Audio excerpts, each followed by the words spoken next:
Depuis 2001, on fait des budgets de combat, on voit des ministères, on va dans des cabinets ministériels, les ministres changent, mais les choses ne changent pas.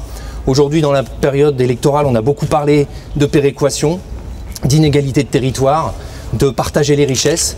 Et bien, le partage des richesses, c'est maintenant. Et aujourd'hui, moi, ce que je demande, c'est que mardi prochain, au sein de l'Assemblée, il y ait des décisions fortes qui soient prises, qui aident les communes les plus en difficulté, comme Sevran, et notamment par cette augmentation de la DSU.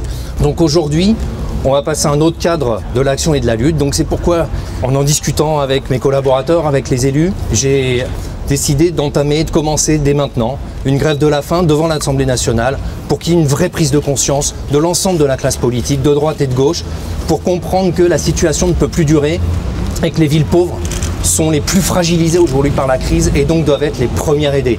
De l'argent, il y en a dans les collectivités locales et donc il faut partager les richesses. Sevran, c'est une ville qui a 30 millions de moins que les autres villes de la même strate. Il faut absolument que ce ne soit plus des aides exceptionnelles, et que ce soit une dotation pérenne et qui nous permettent aussi d'avoir accès au crédit. Aujourd'hui, on est arrivé au bout du bout. Il n'y a pas de marge de manœuvre, il n'y aura pas de hausse des impôts. On a fait un plan de sauvetage de plusieurs milliards en 2008 pour sauver des banques qui ont boursicoté. Les collectivités locales sont irréprochables, il faut aussi les soutenir, il faut aussi faire jouer la solidarité nationale pour les collectivités locales, contre la crise. C'est ridicule ce que je demande. On devrait demander 10, ça vaudrait peut-être le coup plus pour faire une grève de la faim à 10-20 millions. Je demande 5 millions, mais c'est 5 millions pour vivre. Pour nous, c'est vital. Devinez pourquoi on est venu. Pour soutenir notre maire. Oui. Parce que c'est un homme son équipe et lui essaie de faire beaucoup de choses pour la ville, pour les gens de la ville, pour ses concitoyens. On est presque 70 aujourd'hui, d'autres nous ont encouragés en nous disant regretter de ne pas pouvoir venir. Ils vont nous rejoindre plus tard dans la soirée.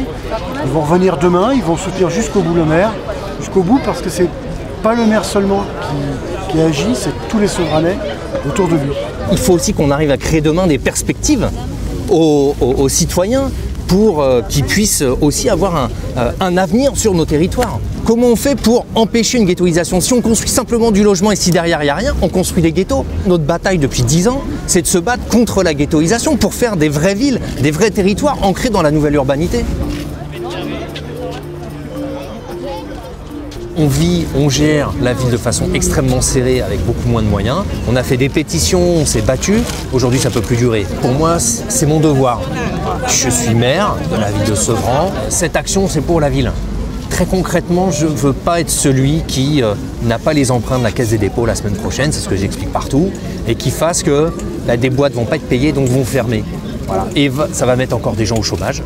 Et ça, c'est insupportable, parce que les gens qui vont être au chômage sont des gens de notre territoire, globalement. Il ne faut pas laisser Stéphane Gadinon tout seul, il ne faut pas laisser notre maire tout seul. Il faut signer la pétition, la carte T. Il faut venir l'encourager ici, il faudra prendre d'autres initiatives, il faudra continuer.